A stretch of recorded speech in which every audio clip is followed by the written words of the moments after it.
The Plan Commission meeting to order. Everybody have a chance to take a look at the minutes. I will move to approve as presented. Second. Motion and second to approve. Discussion. All those in favor? Aye.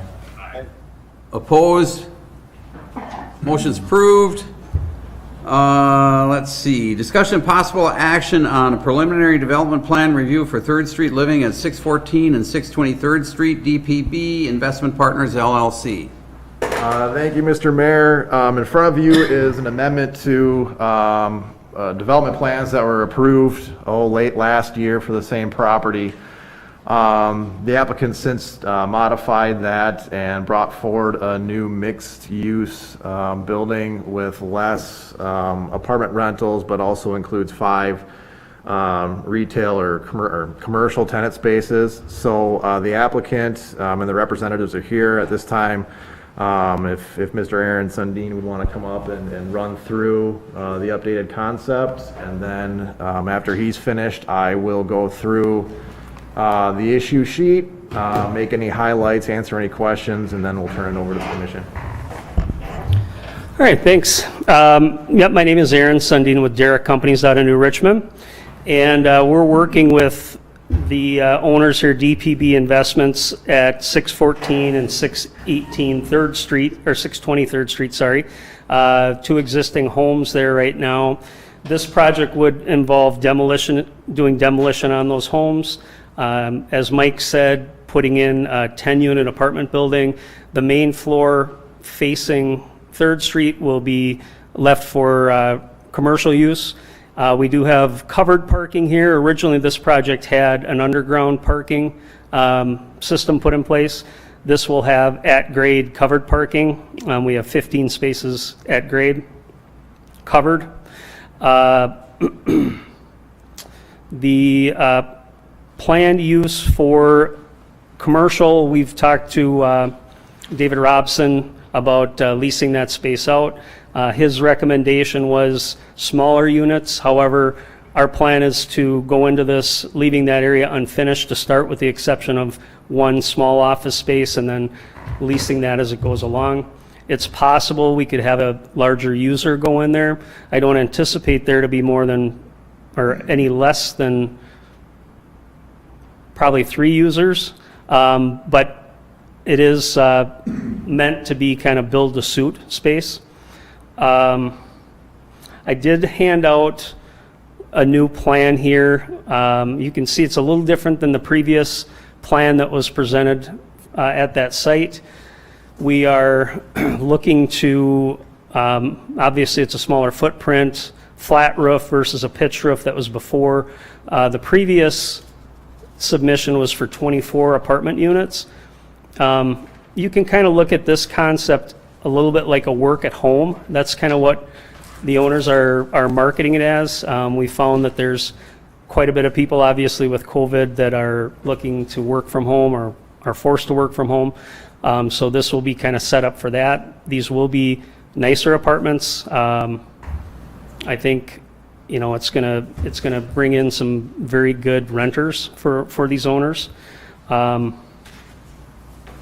And beyond that, I guess I'll take questions. We do have Angela Popenhagen here from Stevens Engineers to talk about the site plan, if there's any questions about that too. I think some of the bigger things to highlight are that the property does maintain the 20% open space requirement. A big difference from this plan comparative to the last one is that the drive or the alleyway that was proposed to basically transect all the way between, basically that would be Locust and Vine, no longer exists. It would be one way in, one way out off of Vine. The impact to, I guess, the neighboring side, the Alano Society, and the other ones is almost the exact same scenario as existing today. So, and Angela can probably speak to it, but there is some resurfacing that's going to have to take place to the alleyway south to Locust to connect. Is that the storm sewer? And then also, obviously, we'll have to cut into 3rd Street to connect the utilities there as well. So Those are the highlights, and as Mr. Sundin said, if there's any questions, be happy to take those. Anybody? I have one question. Yeah. Brett? We had another developer that came in here and proposed a commercial first floor as you are. And after a couple of years, he came back to us and said, can I change that? Because I can't rent them out. Does that possibility exist here? You know, And if it did, then you'd be short on parking, for converting to apartments. So it's a kind of what if yeah. question, if you will. So we originally talked about doing all apartments, all residential units. And it was kind of after doing some research, getting a realtor involved and talking about it, the owners got comfortable that I think right now there are a lot of larger spaces available for commercial tenants in Hudson, but the smaller spaces like the old library space, that was the one in particular that he referenced. He said, I've got a list this long to rent spaces that size. So that's kind of the reason we took the first floor, not a whole floor, half a floor there essentially, and the plan is to look at smaller spaces. Now that smaller space, I'm sure there's going to be a minimum that the realtor will recommend the owners look at, but you might be talking 300 square feet minimum. I'm anticipating, let's just say 4 units like are laid out there, 500 to 700 square feet. And that was kind of based on his recommendation, what he thought would rent the easiest. So in your plan, then, there's no ever chance that it would ever become housing? Because The plan is to go full You'd be short forward. on Right. parking and other things. That's why I'm asking the question. Yeah, the plan is to go forward with this concept. We're 100% committed to it. He will start pre-leasing space really probably as soon as we get close to being fully approved. He's been involved in conversations already. And again, I feel like he's got the right idea there. We'd like just to have that flexibility of if a larger user does decide to go in here, that, again, maybe it's 3 units versus 4 or something like that. But I understand your concern about the parking, though. Thank you. Anybody else? Do we have a motion? If I could mention something quick before we get to the motion, staff would like to add one more condition of approval to this. It'd be number 7, that the applicant host an informational neighborhood meeting prior to final development plan approval by the Plan Commission and Council. Okay. Everybody got that? Mike's making me do it virtual. I offered to do a wiener roast or something, but apparently that doesn't work in COVID. Steaks? Steaks? Beer Well, party, we'll see come how it on. goes. We'll do steaks when we break ground. Okay. All right, and Oh, we understand that. We need to it's do of course that. memorialized, right? Well, I'll move to approve with all listed conditions and adding number 7. I also want to add that if by chance the retail commercial does not come back, that you'd have to come back to us, if that is just a wild chance.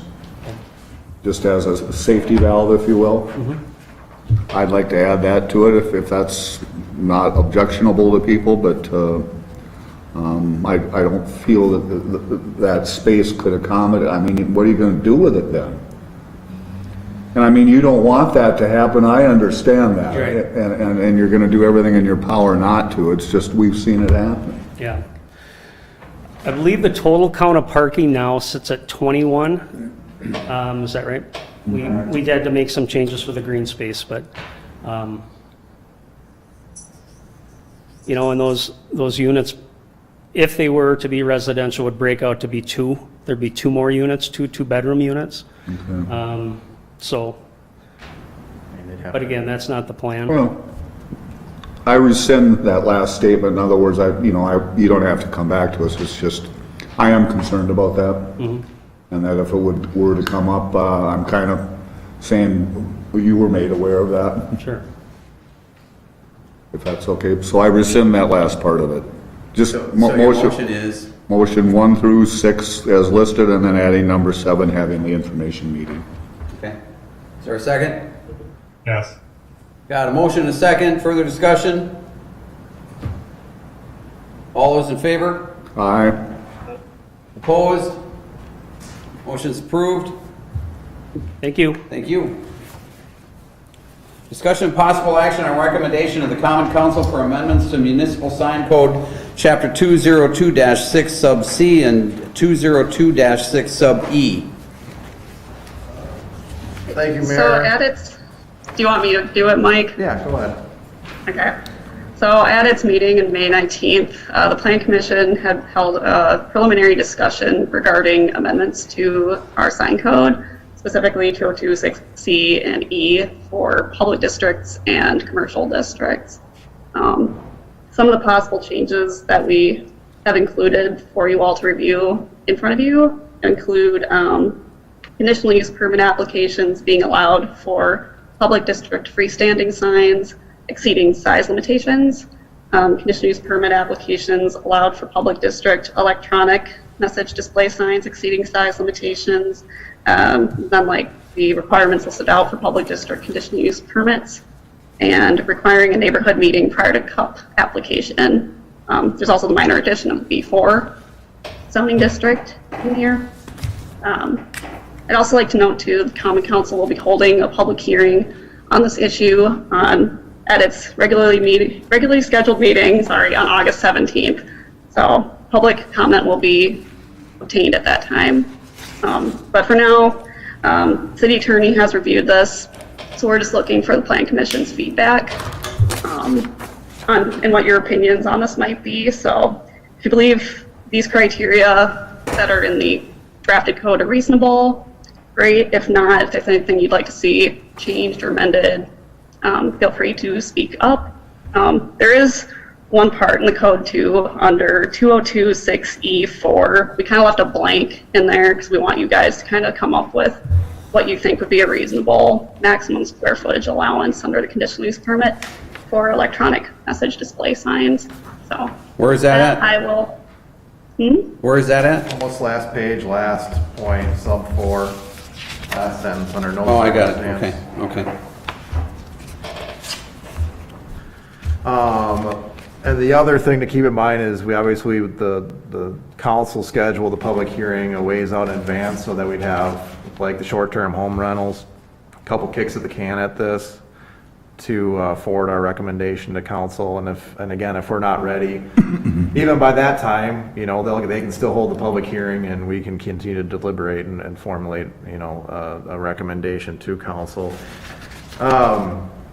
The things that I also had a conversation with the lighting engineer over at SEH to kind of get an idea of what they see as best practices in the field in terms of electronic messaging. Are there examples of sign codes in other communities that we could pull from that would, be kind of logical to take some of their criteria? And it was mentioned that Bloomington, Minnesota has a very robust sign code, especially when it pertains to lighting. So in there you'll see some of the language about illumination and decorative light sources not exceeding 350 nits, the technical term. So that comes straight from the city of Bloomington. Added the glare definition. Trying to think what else we had in there. And again, we do want to have some conversation, as Tiffany said, about what we're talking about in terms of overall square footage. And again, this is a more global conversation. Obviously we've had some initial conversation. Obviously, a school district presented a concept to us a month or so ago. But again, this is a larger piece of code. Is it good policy? Does it make sense for the city to allow electric messaging to get public service messages out to the community? Really, the only properties that are zoned publicly in the city are, school properties, city properties, county parks, things like that. Churches are generally in R1 districts, other, properties like that are not zoned publicly. So, does that want to be expanded? Do we not want to have this policy at all? What does that look like? And I think this is a starting point in that conversation. So do you want to have the discussion about filling in the square feet, or you want to leave that to the council, or what? No, I think the Plan Commission is well suited to provide some input on that. I think We need some, for example, Stephen, exactly. compared to what? Yeah, well, exactly. Are we talking, the size of like a holiday sign, electronic message board? Are we talking billboard, somewhere in between? Is there a Monument different, sign, yep. is there a different process that we want to follow based on if something exceeds whatever? Like the associated sign, I know that they want reader boards and stuff like that. Every school district, if you've been in other cities, has a sign on their property, they do. Hudson's probably one of the last places that doesn't. I'm not against it, but there's also ways to do that don't irritate people and do that. And then the next part of my statement is the city looking to piggyback with any public institution to use this public sign for relaying of message? And if it is, that should be handled internally. Because I don't know what the Plan Commission can do to resolve that issue. In other words, if the city wants to use it to relay information to people, I don't, that's an administrative thing. I mean, other than approvals, if you will. Well, And I guess I'm asking the intent here, or what is the intent? no, we've got sign owners, current sign owners out there Okay. that want to convert to electronic. We've got other people that would like to put electronic signs in, and that's not including the school district, okay? Okay. And our preliminary discussions with these people is that you will be providing public service announcement time or space, and everybody's in agreement. In fact, what they're saying is that new technology can sync any electronic sign that would be in the city, regardless of who owns them. They can sync them so that those messages will all be Uniform. at the same time. Oh. Okay, so, and that's really why this is here. I noticed that we do have some people coming in, I presume, thinking we're going to be talking about the signage for the school district, and we are not tonight. This is completely different. This, although school district would fall under this, Right. but this is something that we have been struggling with, or verbiage for some time, and waiting to get it in front of the Plan Commission. So this is really about all the other signage out there in the city. Thank you. We didn't know that. Well, then I think we need some for examples and what is, just examples of signs as to, what other people are doing to so-called convey the message and all that. I mean, we have to have something to look at. I mean, I don't know what make and model I want today, nor does anybody else. I mean, do I want a Chevy? Do I want a Ford? Do I want a Lexus? I don't know. So we need to see what you can do. Right. And I guess you're probably referring to parameters, because each of the owners of these signs, Dimensional they're going type to come in stuff. with their own manufacturer. That doesn't matter. Yeah, It's okay. just, it's the size, scope, Sure. how far they're trying to reach out, all of that stuff, how they place them. I'm a fan of perpendicular to the roadways. Some people don't like that because that minimizes any glow from any sign as if it's perpendicular, but if you're trying to catch if traffic is coming from this way, you want it at an angle, but then the neighbors all can see it. Yeah. At a 90, they can't, or it's more limited. So I guess there's just a whole bunch of questions. So, Mike, what are we recommending here tonight? So, I guess if anybody has any comments, to obviously share those now. I think with examples of sizes, I'll take what we have for existing message board signage in town, Okay. understanding that technology's changed, over time, since many of them have gone in. They look a lot different as, technology improves. And then I'll take billboards too, and get the sizes of what those look like in town. I'll probably want to see, and I'll request that Ken Talon with SEH come to our next plan commission meeting. He's our lighting expert at SEH. Because I want to get it right too, and he can speak the technical language on, on the matter. But I think, we'll get you the examples. Okay. I would like to be able to provide the group with some examples of what 350 nits looks like. Yeah. But that's hard to do on even a colored print. So it's almost, give me, where do I go to see one Field type trip. of thing. Really? Yep. We'll do that. Examples. But I also want to hear, the commission, if anybody out there on Zoom or on the, any of the commissioners on Zoom want to have a conversation about anything else. I think that's a good place to start. But I really want to focus our conversation on scale and size and really lock this thing in. So I would hope that the commissioners would send me kind of, hey, I had this thought about this, or, what do you think about that, or, what have you, but. Well, hasn't it been a kind of a directive in the last 10 years that we don't want any more pogo stick signs? Like that are up on the hill that we'll put up there, like when Menards and Fleet Farm were built. I mean, we don't want that type of sign anymore. We'd rather have a 10, 12, 15 footer. I mean, that's the type we've been leaning towards lately, that don't stick out and aren't huge and aren't distractions, but yet convey, whatever message they're trying to convey, whether here's our business, here's what we're trying to tell you, whatever it may be. So I guess I'm of the school that the smaller the better, the less height the better, but yet it's got to accomplish its purpose. Right. If it can't accomplish its Well, I purpose, think you're right. you're wasting our time. We do have a significant amount of sign clutter, as I would call it, on the hill. Yeah, I mean, that's not pretty today.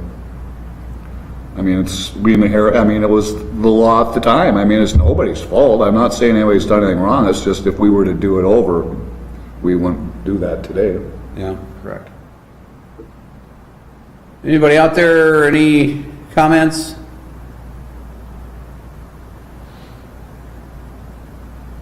No? Nope. Well, then I'll make the motion to forward it to the common council with the, huh? Not yet. Not yet? No, we're gonna have it back here to talk about all those things that we just talked about. Oh, excuse me. So what kind of motion you want, Mike? Any motion at all, or just direction? Keep whatever you working on can it? share me. We'll keep working on it, but we're only gonna be as good as the direction we Bring get to. bring back what you can show us. Yep. Yeah, Or tell us where to go see it. I don't, either one's fine. yeah, I mean, if it's within Stillwater, hopefully within 20 mile radius, Richmond, River Falls, here, if somebody's got something that we should see, tell us. Yeah. okay. All right, everybody okay with that? Yes. Okay. We're done. I move to adjourn. Got a motion, second to adjourn. All those in favor? Aye. Opposed? Motion's approved. We stand adjourned. Thanks for coming, everybody. Thank you.